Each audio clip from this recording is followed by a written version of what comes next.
Voilà un petit tour d'actualité avec les jeunes politiques comme nous le faisons régulièrement et avec de nouvelles têtes que je salue. Je vais commencer par vous, Laura Slimani, puisque vous êtes présidente du mouvement des jeunes socialistes. La tradition à gauche, c'est qu'en général, le MJS est plus radical, normalement, que le parti. Ça veut dire qu'aujourd'hui, vous vous situez au MJS plus en écho avec la contestation de gauche du plan de Manuel Valls, ou vous restez, je ne sais pas, légaliste ? Nous, on a toujours été pour un seul objectif, celui de la réussite de la gauche, même si ça voulait dire parfois être critique et sonner un peu des signaux d'alarme auprès de notre parti et de notre gouvernement. Donc que ce soit Manuel Valls, Jean-Marc Ayrault, on continuera de le faire. Ce qui nous importe, c'est la politique qui est menée et pas forcément... Mais là, par rapport à la fronde d'un certain nombre de députés, aux motions, aux contre-motions, j'aurai Marie-Noëlle Lienemann tout à l'heure comme invitée, vous vous sentez un petit peu proche de cette... critique, fut-elle constructive, de gauche, Je pense que ça veut dire qu'il y a du débat, et quand il y a autant de débats que ça, il faut se poser des questions sur la politique qu'on mène. Donc voilà, moi je suis toujours ouverte à ce débat-là. Je pense que ça peut mener uniquement à une amélioration de la politique qu'on mène. On est toujours plus intelligent collectivement qu'individuellement. Et effectivement, aujourd'hui, il y a besoin que le Parlement et l'exécutif soient main dans la main. Et si pour ça, il faut qu'il y ait des infléchissements dans la politique qui est menée en matière de pouvoir d'achat, en matière notamment sur la question du gel des pensions et des salaires des fonctionnaires, eh bien, je pense qu'il faut que le gouvernement le fasse, parce qu'on a besoin d'être tous ensemble pour relever le défi. On a été assez nombreux à se rendre compte au moment vendredi de l'affaire Aquilino Morel que le PS était de retour, au sens où Jean-Christophe Cambadélis, dès le vendredi matin, a parlé haut et fort, comme il y a longtemps qu'on n'avait pas entendu un premier secrétaire parler. Ça veut dire que, ça y est, le PS, les grands reviennent dans le jeu, les grands socialistes. Je pense que c'est toujours bien d'avoir un premier secrétaire qui parle fort et qui est entendu. Donc ça, c'est une première chose. Après, la démission d'Aquilino Morel me semblait inéluctable. Il a du sens politique. Jean-Christophe Cambadélis, il l'a aussi vu venir. Mais en tout cas, il faut que le Parti socialiste puisse parler d'une voix forte. Il faut que cette voix, elle soit entendue au plus haut niveau de l'État. C'est une bonne chose. Ça ne veut pas dire que on doit avoir les mêmes prises de position idéologiques. Et ça doit aussi vouloir dire qu'à un moment donné, quand les choses vont pas, il faut pouvoir le dire. Il faut que le Parti socialiste puisse le dire également. Pierre-Henri Dumont pour les jeunes populaires. J'observais avec attention, Yves Gégaud était notre invité hier sur LCI, et finalement l'UDI a une position assez ouverte. Gégaud dit que c'était la position de Borloo, d'opposition constructive. Benoît Apparu, l'un des leaders de l'UMP, dit qu'il n'exclut pas de voter pour un certain nombre de mesures annoncées par Manuel Valls, dans la mesure où ça irait dans un sens qu'il considère d'intérêt national. C'est une politique d'ouverture un peu verbale, ou ça va rentrer dans les faits d'après vous ? Je pense que chaque parlementaire de l'UMP est libre de son vote sur cette question-là. Moi, ce dont je m'aperçois, c'est que sur les 50 milliards annoncés, déjà, on ne sait pas trop où ils vont aller chercher. Quand on parle de 11 milliards sur les médicaments, c'est quand même très très flou. On pense aussi au fait de plusieurs politiques d'économie, des milliards ont été engagés. Il y a 3 milliards sur la protection sociale qui ont déjà été engagés, qui ne sont pas des nouvelles économies. Et si on veut vraiment satisfaire aux problèmes de déficit de la France, revenir dans les clous des 3% de Bruxelles, ce n'est pas 50 milliards, mais 70 à 80 milliards d'euros qu'il faudrait économiser. Donc ce dont je m'aperçois, c'est que c'est une demi-mesure, une fois de plus, comme avec le Parti socialiste, une opération de communication de Manuel Valls. D'ailleurs, on l'a bien vu sur son image, entouré des 4 ministres concernés par les économies. On parle de petits sujets, on fait des rustines, mais on ne reparle pas des grands sujets, c'est-à-dire on ne parle pas de la fin des 35 heures, on ne parle pas de des refontes. Économiser de l'argent. On peut le mettre sur la table. L'un n'empêche pas l'autre, on peut le mettre sur la table quand même. On ne parle pas du mélange entre de la refonte des systèmes de retraite, le système de retraite pour les fonctionnaires, des régimes spéciaux, etc., etc. Une fois de plus, voilà, on met des pansements. Julien Rochdy. Qu'est-ce que vous voulez que je vous dise ? Là, on vient quand même d'avoir une démonstration. Merci, je vous en remercie.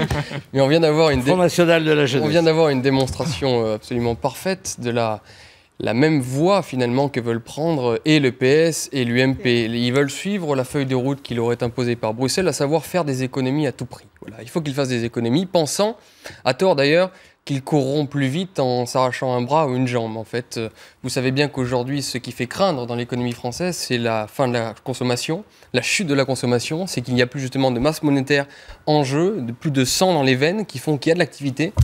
Et donc on se retrouve dans une situation où l'économie est en train d'être asphyxiée par les mesures d'austérité, disons le mot, qui nous viennent directement de Bruxelles. Les uns et les autres veulent suivre cette ligne de route, veulent suivre cette politique, alors qu'il faudrait faire tout l'inverse, puisque cette politique ne marche nulle part. Donc aujourd'hui, il faut que M. Valls réalise 50 milliards d'économies très très rapidement, car il a le crédit d'impôt à payer fin mai. Et écoutez, je pense que non seulement ça ne servira à rien, mais en plus ce sera nuisible. Rosalie Salin pour les jeunes écologistes. Oui, par rapport à au plan Valls, les leaders écolos étaient plus que critiques, puisque j'en ai même entendu dire certains qu'ils ne voteraient pas. Qui ne voterait pas la pacte de confiance responsabilité. Et qui ne voterait... Absolument, puisque le souci avec ce pacte de responsabilité, c'est que pour l'instant, il reste extrêmement vague par rapport aux contreparties en termes d'emploi que vont promettre les entreprises. Donc là, clairement, on ne sait toujours pas si les entreprises sont prêtes à localiser leurs emplois, sont prêtes à sécuriser également les emplois. On ne donne toujours pas les chiffres exacts également de leurs promesses.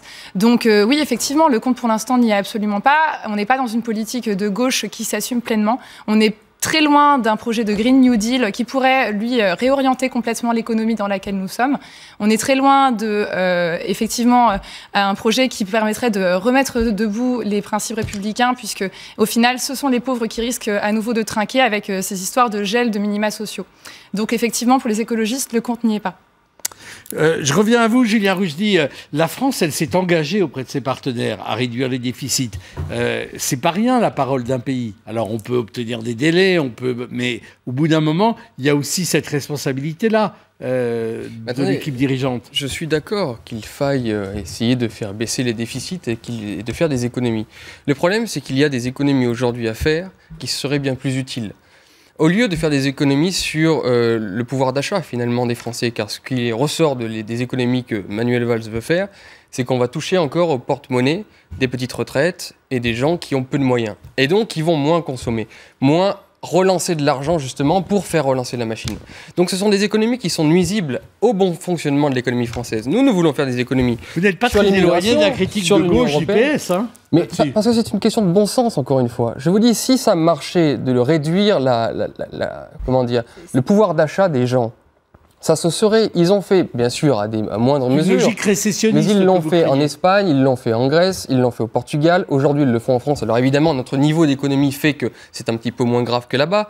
Mais c'est la même logique et cette logique ne marche pas. Elle conduit l'Europe droit dans le mur avec une croissance au niveau zéro et un chômage qui ne fait que s'amplifier. C'est quand même fou que. Donc c'est incroyable que le Parti socialiste aujourd'hui. Pendant les campagnes, le Front National est pour la fin des fonctionnaires. Suit une feuille de route ultra-libérale imposée par des banquiers allemands et la finance internationale. C'est un petit peu honteux, je pense, Madame Slimani, que vous devez être mal dans vos bottes quand même, dans vos chaussures. Je ne sais pas si vous voulez faire cirer. Dans mes bottes ou dans mes chaussures, c'est pas la même chose. Laura Slimani, ça vous fait peut-être mal d'avoir des leçons finalement, parce que ce qu'il dit, ça résonne quand même avec ce qui a été longtemps la vulgate de la gauche quand même. Le Front National, c'est 2 poids 2 mesures, c'est-à-dire que quand ils sont en campagne, ils nous disent qu'il faut moins de fonctionnaires, et puis quand ils sont dans l'opposition, là, ils nous disent qu'on s'attaque aux fonctionnaires, alors que le Front National, c'est quand même le parti qui déteste le plus la fonction publique française et qui ne la respecte pas.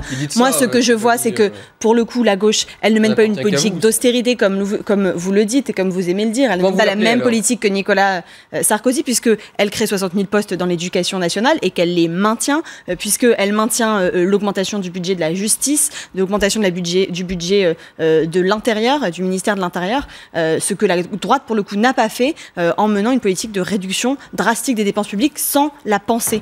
Je ne dis pas que tout est parfait dans la politique que mène le gouvernement. Au contraire, moi, je souhaiterais qu'elle soit infléchie de manière importante, notamment sur la question des salaires et du gel des pensions. C'est ce que nous disons et ce que beaucoup de socialistes disent. Mais je ne pense pas que le Front National ou l'UMP serait capable de redresser la France aujourd'hui. Et d'ailleurs, c'est la démonstration. C'est François Hollande qui en est capable. Ça se voit tous les jours. Pierre-Henri Dumont, il y a ce débat économique. On vient de voir un petit peu l'éventail de vos positions. Il y a le débat européen qui s'annonce.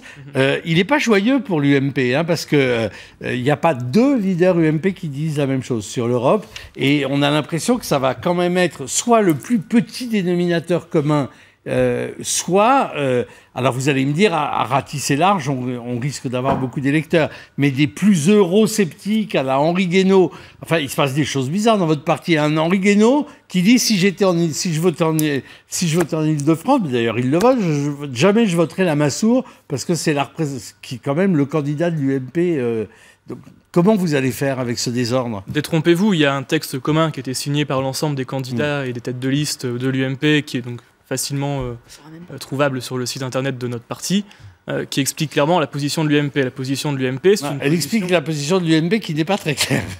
Pardon, je ne mets pas l'adverbe clairement au même endroit que vous. Voilà, mais c'est quand même un point qui est central, c'est-à-dire qu'on veut une Europe qui existe, qui est forte à l'intérieur de ses propres frontières européennes, et où la France peut avoir tout son rôle à jouer à l'intérieur. Voilà, c'est une position d'une France forte dans une Europe forte. Très politique, c'est un vrai projet.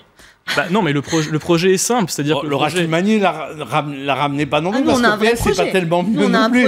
Vous avez aussi vos eurosceptiques radicaux et vos euros. Ouais, mais on a des débats, mais pour le coup, on a un vrai projet de tous les partis socialistes européens cette fois-ci, avec un salaire minimum européen, une garantie jeunesse, une taxe sur les transactions financières qui soit ambitieuse. Et le projet des socialistes européens, il est clair, c'est la réorientation de la politique qui est menée et la protection de l'emploi. Je voudrais pas être méchant, mais on a l'impression que vous êtes tellement faible en ce moment en France que vous avez absolument besoin pour ces élections de vous appuyer notamment sur Martin Schulz, etc., sur vos collègues sociodémocrates européens. Les envois des une sorte de grand soir européen, c'est-à-dire si on arrive avec les Européens à changer la majorité du Parlement, c'est une élection européenne. On est peut-être le seul parti à voir que l'élection européenne se joue à l'échelle européenne. Mais si c'est ça, tant mieux. Les Européens et nos voisins écologistes, mais la gauche de manière générale. Donc nous, on prend ce défi à l'échelle européenne. Il est gagnable avec Martin Schulz qui était là la semaine dernière, et donc on va le mener. On a commencé d'ailleurs notre campagne la semaine dernière. On la poursuit. On lance des minibus itinérants dans toute la France jeudi prochain. On a un grand événement le 3 et 4 mai avec des jeunes socialistes de toute l'Europe, parce que l'Europe, on veut la changer à l'échelle européenne pour qu'elle protège les jeunes et qu'elle fasse pour le coup que les jeunes vivent mieux en 2019 qu'en 2014 dans toute l'Europe. Rosalie Salin, l'idée par exemple que le Front National soit la première force politique au soir des élections du scrutin des européennes, ça vous inquiète ? Oui, bien sûr que ça m'inquiète énormément. Moi, je partage beaucoup de constats de Monsieur Rochdy. Effectivement, il y a une désaffection des électeurs, notamment par rapport aux enjeux européens, qui ne sont pas forcément particulièrement intelligibles. Après, moi, je pense qu'il faut prendre le problème dans le bon sens. Effectivement, il y a un gros souci d'austérité. Je pense que ça, il faut remédier par la relocalisation de l'emploi, en proposant cette fameuse nouvelle donne écologiste qui puisse enfin mettre des emplois au service de la transition énergétique, puisque aujourd'hui, effectivement, la France, elle est endettée, mais elle est aussi endettée parce qu'elle importe son énergie. La transition énergétique, on ne peut pas dire que ça ait semblé passionner Manuel Valls dans son discours de politique générale. Hein. Tout à fait, je ne vous le fais pas dire. Et puis moi, il y a également un autre aspect qui me pose un peu souci, c'est que moi, j'aimerais bien croire en un projet socialiste pour l'Union européenne, notamment avec Martin Schulz. Mais quand Martin Schulz déclare que M. Juncker et lui, au final, ils ne voient pas tellement ce qui pourrait les distinguer, M. Martin Schulz est déjà président du Parlement européen.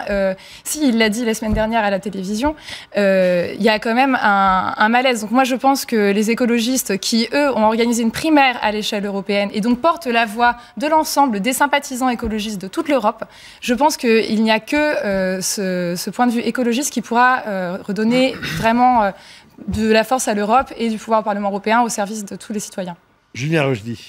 Non, ça me fait rire à chaque fois que les socialistes racontent qu'avec leurs partenaires socialistes européens, ils arriveront à mettre en place ce qu'on attend depuis 20 ans, à savoir une Europe sociale. Quand on regarde un petit peu de près les prises de position et les idées des dirigeants du SPD allemand, du mouvement socialiste avec lesquels ils sont alliés, on se rend compte qu'ils sont parfois beaucoup plus libéraux que ce que l'est l'UMP en France. Donc c'est vraiment un mensonge incroyable de considérer qu'avec leurs partenaires socialistes allemands qui dirigent un petit peu le Parlement européen, eh bien, ils pourront mettre en place une Europe socialiste. C'est encore un mensonge. C'est encore, si vous voulez, un vœu pieux. On appelle cela, toujours pour demain, votez pour nous et croyez-moi, on va changer l'Europe cette fois-ci. Sauf que ça fait 20 ans que ça ne marche pas. Mais ils ont une audace incroyable, ils continuent à mentir avec le même aplomb et à faire les mêmes promesses. Et vous avez la raison pour laquelle le Front National sera sans doute le premier mouvement pour ces élections européennes, parce que, désolé, mais les Français commencent à comprendre qu'effectivement, vos promesses que vous faites chaque année, une Europe sociale pour l'année prochaine, une Europe plus forte ou à l'UMP, une Europe plus forte pour l'année prochaine, ça n'arrive jamais car vous mentez. Et les Français s'en rendent compte. Le Front National à l'échelle européenne, c'est s'en mettre plein les poches, comme Marine Le Pen, comme Jean-Marie Le Pen, qui sont bien contents de toucher les indemnités du Parlement européen, mais qui n'ont pas écrit un seul rapport, qui n'ont pas écrit un seul rapport, un seul amendement, une seule résolution à l'échelle européenne. Voilà, le Front National, il s'en met plein les poches. À la présidence de la Commission européenne, qui n'ont toujours pas de proposition pour l'Europe. Nous avons beaucoup de propositions pour l'Europe. Nous voulons réformer totalement cette Union européenne qui est un carton pour les peuples. Il y a quand même un petit malaise, je pense, pour les propositions du Front National pour l'Europe. Je vous les fais quand vous voulez. Au contraire, nous voulons réformer totalement cette Europe pour qu'on retrouve, si vous voulez, la nature même de l'Europe, ce qui fait sa force, ce qui fait sa puissance, à savoir ses nations.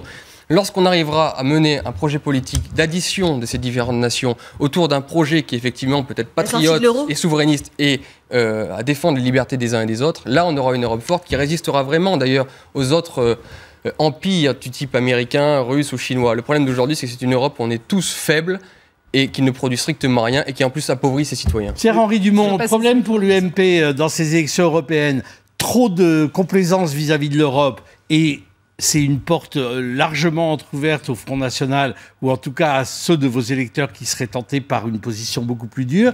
Et inversement, si vous radicalisez un peu le propos sur l'Europe, vos alliés centristes sont tout prêts à récupérer vos voix. Est-ce que ça ne va pas être compliqué? Non, mais il n'y a pas de position à choisir entre les centristes, l'extrême droite. Non, nous avons la position forte de l'UMP, qui est une fois plus une position où on assume clairement nos choix, qui sont de dire qu'on a certes des personnes qui sont, je ne suis pas dans le débat fédéraliste ou nationaliste ou souverainiste, mais ce n'est pas la question. Monsieur Lamassoure, qui est tête de liste en Ile-de-France, a des positions, est un eurodéputé très reconnu pour ce qu'il fait par ses confrères. De la même façon, dans la eurocirconscription Nord, on a des eurodéputés qui sont très reconnus et très estimés par leurs confrères dans le domaine économique. Donc on allie l'ensemble des positions de l'UMP, qui est une fois de plus un assemblage de différentes pensées, mais qui se relient tous sur un point précis. J'ai une question à poser à M. Rochdy, c'est de savoir avec qui il veut faire sa grande Europe dans laquelle il parle. Est-ce qu'il veut le faire avec M. Nigel Farage, qui vient de déclarer cet après-midi que le parti du Front National avait des relents antisémites? Eh bien, pour cette bêtise, non, mais vous savez, c'est un Anglais, et après tout que les Anglais ne comprennent rien à l'Hexagone et à la France, c'est une constante dans l'histoire. Ça démarre bien cette alliance. Ce que j'aime beaucoup, c'est quand même que le Front National, qui nous dit qu'il faut réduire la dette, etc., et quand même pour la sortie de l'euro, ce qui serait mécaniquement le doublement, voire l'explosion de notre dette en France, Madame le doublement vous avez bien du prix de l'euro. Non, mais c'est vous les avez pas prises pour le coup, vos fiches. La petite phrase, en sortant de la dette, en sortant de l'euro, la dette s'amplifie. Mais très bien, mais dites ça aux Français, vous ne l'avez pas dit du débat, parce que vous ne donnez pas, parce que vous ne donnez pas les positions du Front National, et vous ne me laissez même pas parler, vous ne donnez pas les propositions du Front National et l'échelle européenne, parce que ces propositions, c'est la baisse du pouvoir d'achat, l'explosion de la dette et la dislocation de l'Union européenne. Madame Slimani, rendez-vous compte, est-ce que vous faites concrètement? Vous dites que nous, on fera ça peut-être un jour, mais vous le faites concrètement, baisser le pouvoir d'achat, augmenter le chômage et tout le reste. Vous, c'est tous les jours que on va créer un salaire minimum européen, j'ai pas entendu que vous étiez favorable à ça. Des illusions que vous faites sur nous et des fantasmes. Dernière question, est-ce que l'alliance entre les écolos et les socialistes va être une nouvelle fois mise à mal lors de ces élections européennes? Non, je pense que les enjeux sont complètement différents. Quiconque s'est un peu intéressé aux questions européennes sait qu'on on raisonne beaucoup plus par projet que par alliance entre les groupes. Au final, quand par exemple José Bové arrive à convaincre les eurodéputés italiens et espagnols de la nocivité de l'accord de libre-échange avec le Maroc, par exemple, effectivement, là, on se rend compte qu'au final... Plus de majorité d'idées, donc vous êtes plus à l'aise avec ce genre Oui, je pense qu'on a les contraintes d'alliance. Le souci, par contre, c'est beaucoup plus de recruter des eurodéputés qui, eux, font vraiment attention à tiennent à cœur leur travail d'eurodéputé et ne se contentent pas effectivement de grappiller leurs indemnités. Je pense que là-dessus, il y a clairement un gros déficit ne s'en sont pas assez concernés par. Et en termes de motivation d'eurodéputé, vous venez évidemment de perdre une figure importante avec Daniel Cohn-Bendit qui a fait ses adieux. On en a longuement parlé cette semaine. Merci à tous les quatre. C'était une sorte de, d'avant-goût des grands débats. Non, je voulais pas dire prélude, avant-goût. Des deux grands débats que nous organisons les 2 mercredis qui viennent, un mercredi prochain et le mercredi d'après à 18h30 avec Le Figaro et Le Parisien sur les élections européennes avec 3 candidats du Grand Nord, ce sera mercredi, et du Sud-Est, ce sera le mercredi d'après, donc avec des leaders tels que Nadine Morano, Jean-Marie Le Pen, Vincent Peillon, etc., etc. Vous en saurez plus en écoutant et en regardant nos bandes annonces. Allez, on va se faire un petit rendez-vous de plaisir, et de grand plaisir même, avec le film d'Agnès B, c'est la culture.